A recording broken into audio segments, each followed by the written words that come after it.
So here we're going to take a look at solving equations involving radicals. So let's take a look at this first guy. Now what we're going to do is we're going to square both sides. And that's going to rid us of the radical on the left side. When we square both sides, remember that may give us extra solutions. So once we square, we know that we have to check our solutions. So whenever you're solving an equation, if you square both sides, it's possible that you let in extra solutions that aren't supposed to be there. Okay, it's like opening the door and these extra solutions, they sneak in. So you got to be careful. So we'll square the left side. And then of course we'll square the right side. And you guys are getting used to working with these radicals, so you shouldn't have any problems squaring that guy. So the left side becomes 3x plus 26. The right side, 5 times the square root of 2 times 5 times the square root of 2 is 25 times 2, which is 50. So we get 3x plus 26 equals 50. Subtract 26 from both sides. We get 24 is equal to 3x. So x is 8. But did we let in an extra solution that shouldn't be there? So now we have to check to see if 8 is actually a solution. So remember, anytime you square, you must check your answers. So 3 times 8 plus 26, the square root of that is the square root of 24 plus 26. And that's the square root of 50. And we know that we can reduce the square root of 50 to the square root of 25 times the square root of 2, which is 5 square root of 2, which is what our answer is supposed to be. So we did everything correct. So we would say that our solution is x is equal to 5 square roots of 2. And I put it in set notation there, but you don't have to do that. You can just say x is equal to, that's fine. So let's go ahead and delete this so we have a little bit more room for problem number 2 over here. So now, before I can square both sides, I've got to isolate or get by itself the radical. Now, if you don't do that, what ends up happening is you got to FOIL one side. So if you don't isolate, here's the problem. Okay, so watch.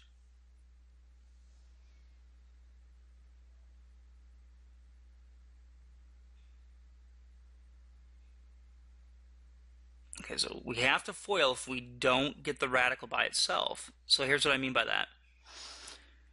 We'd have the square root of 2x minus 16 plus 3, and we would square that side. Well, when you square that, you don't just distribute the square. You've got to take that guy and multiply it by itself. So you end up with this ugly mess over here on the left side.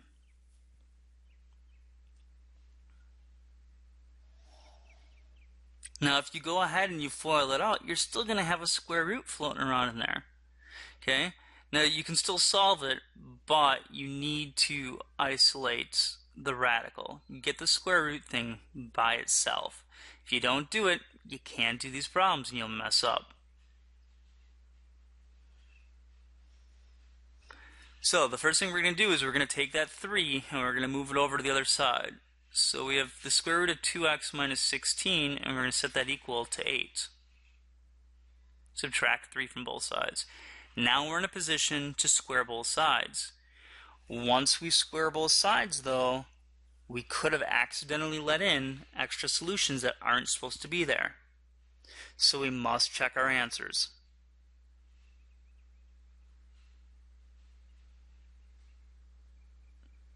No doubt about it, we've got to check our solutions now.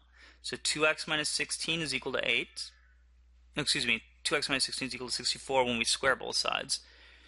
Add 16 to both sides, we get 2x is equal to 80, so x is equal to 40. And now we check it. So we'll grab one side, the left side. We'll say 2 times 40 minus 16. That's 80 minus 16, square root of that, square root of 64 is 8, which gives us this. Now notice that I checked it in a portion that was done before we square both sides. And if you do that, then it'll be okay. We could have checked in the original as well there. So here we already have our radical isolated. So that's good.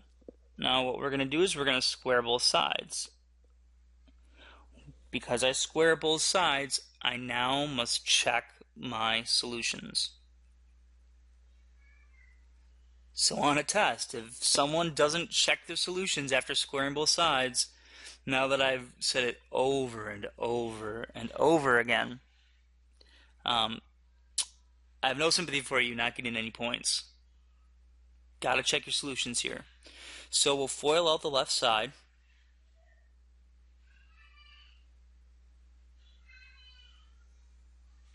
So that's x minus 6 times x minus 6. And that'll be equal to just x minus 4. So we get x squared minus 6x minus 6x plus 36, and that's equal to x minus 4.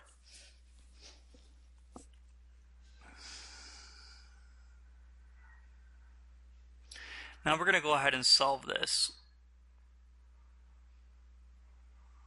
And since we have a square there, how we're going to solve this is we're going to factor. Now, there's other methods available out there besides factoring, but let's assume you haven't covered those, because typically in an algebra class you haven't covered them at this point. So this will give me x squared minus 12x minus x plus 36 plus 4. So when we combine like terms, that's x squared minus 13x plus 40 is equal to 0. So now we got to factor that. Some of you guys can factor this in your head. Some of you guys need to make a little chart. So we'll go ahead and make the little chart here. So we have 1 and 40. We're looking for the factors of 40. So 3 doesn't go in there. 4 does 10 times. And then to go to the next one, we get 5 and 8. And 5 and 8 are the only two guys here that sum to give me 13, so that's what we're going to use. So we'll split up negative 13x into negative 8x minus 5x. So we're just rewriting negative 13x. So now we'll factor by grouping. Oops, I want to get a little bit more room here. So it'll give me x minus 8, x times x minus 8, and then minus, pull out a 5, we'll get x minus 8 again. Our backs are the same, so that's good. So we end up with x minus 5 times x minus 8 is equal to 0. Now we need to check those guys. So before we can get the solutions out, though, we should check the zero product property, or we should use the zero product property here to get the final solutions out. So we get x equals 5 and x equals 8. There we go. Now let's check both those guys.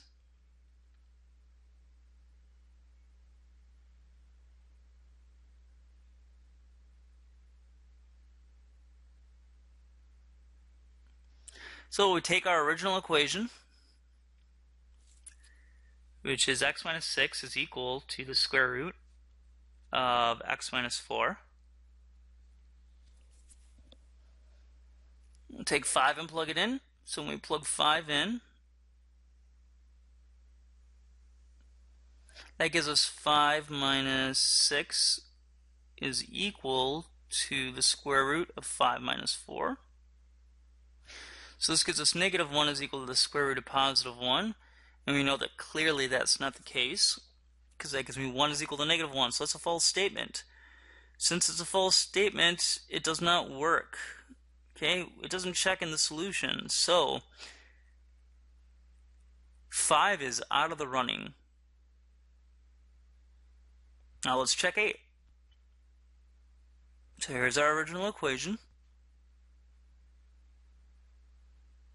We'll plug in 8. So we get 8 minus 6.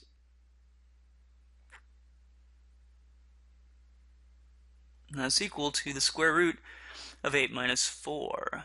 So that's going to be, that's going to be 2 is equal to the square root of 4. And we know that that's a true statement because the square root of 4 is 2. So that checks. So therefore, 8 is okay. It works as a solution. So our solution set is x is equal to 8.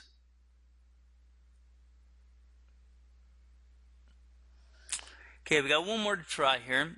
So let's go ahead and get rid of all of that mess so that we've got room.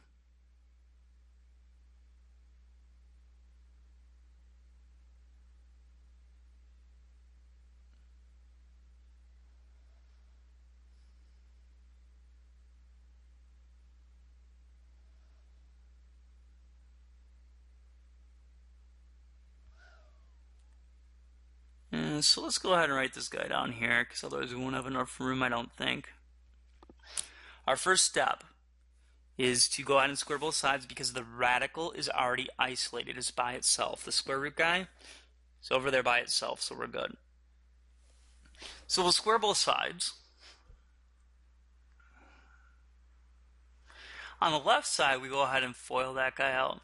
Now, because we square both sides, we have to check to make sure our solutions work, to make sure that we didn't let in any solutions that aren't supposed to be there. So we FOIL the left side, write down the right side there, move everything over. Look at this. Again, we got a factor. This is an easy one to factor. Use the zero product property, and that gives us these two solutions. Now we got to check them.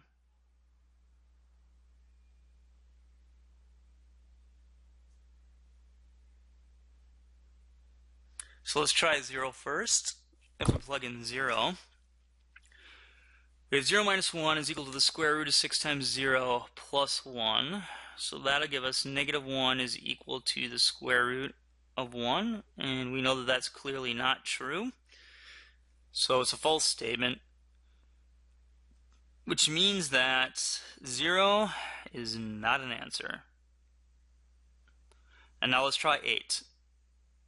So we'll take 8 and we'll plug it into there.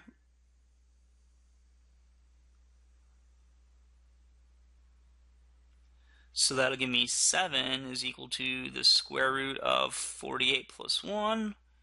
And we know that the square root of 48 plus 1 is square root of 49. Square root of 49 is 7, so that checks. And so we have our solutions. So we say that our solution set, or the values that work, is only when x is equal to 8.